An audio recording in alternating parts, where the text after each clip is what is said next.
கேள்வி ஒன்றாக இருந்தாலும் பதில் எப்படியா இருக்கும்? ஆளுக்கு ஏற்ற மாதிரி மாறுபடும். நேரில் வந்துட்டா என்ன பண்ணிடலாம்? எல்லா கேள்வியும் கேட்டு தெளிவாக, அதுக்கு தான் சத் சங்கம். என்னுடைய நோக்கம் எல்லாம் மனிதர்கள் எல்லாம் மகிழ்ச்சியாக இருக்கணும், அவ்வளோதான். ஏன்னா மோசமான கேள்வியாக இருக்குது.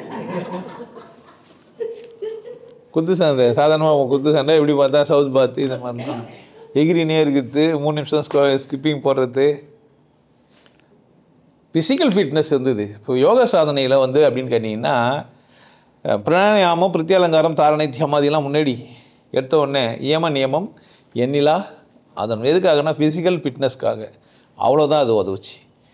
இருமாப்பும் திமிரும் உள்ளே வளர்ந்தது பாக்ஸிங் பண்ணுறதுனால. செவரெல்லாம் குத்துறது, எதனா பார்த்தா குத்துறது, யாருன்னா பார்த்தா கோவமாக பார்க்குறது, சும்மா சீண்டி பார்க்குறது, சண்டைக்கு வருவானான்னு பார்க்கறது, இந்த மாதிரி ஒரு அலட்சிய போக்கு தான் எனக்கு ஏற்படுச்சு. தவிர ஞானத்துக்கெல்லாம் அது உதவுச்சு அப்படின்லாம் நான் சொல்ல முடியாது.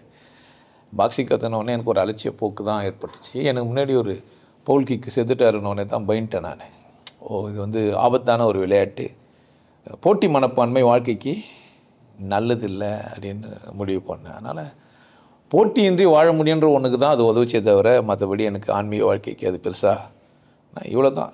பொதுவாக எல்லா செயலுமே ஆன்மீகத்தோடு இதுமாதிரி முடிச்சிக்கலாம். எல்லா செயலுமே அப்படி இதை நீங்கள் முடிச்சிக்கணும்னா போட்டி இல்லாமல் இருக்கிறதுக்கான சந்தர்ப்பத்தை அது உருவாக்குச்சு. போட்டி தவறு அப்படின்னு புரிய வச்சுது.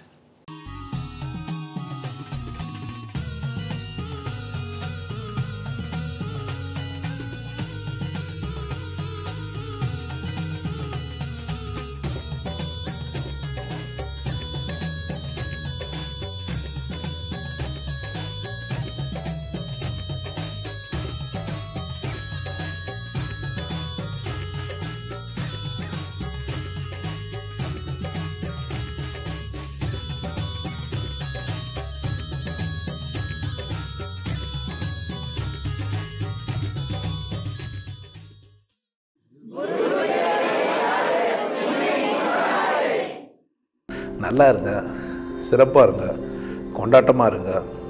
உங்களை நீங்கள் மதிப்பு மிகுந்தவராக மாற்றுறது உங்கள் கையில் தான் இருக்குது. நல்லா இருங்க. நான் ஒரு வாய்ப்பு என்னை பயன்படுத்திக்கலாம். நல்லது.